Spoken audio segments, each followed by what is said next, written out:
mana Chemex Pro'ni surib olamiz. Bu har doim kuzovni sovigan holatiga qilish kerak. Kuzov sovigan holatda bo'lishi kerak. O'zingizlar yaxshilab shuni ishqalab chiqasizlar.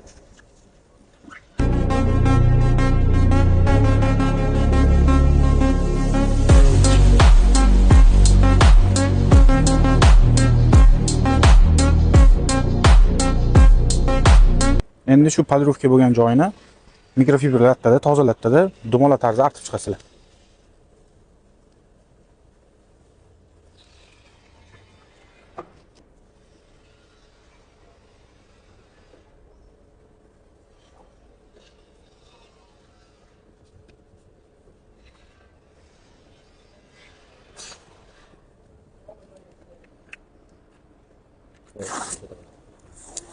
Mana, okeylar, effektini ko'rsatib oladi.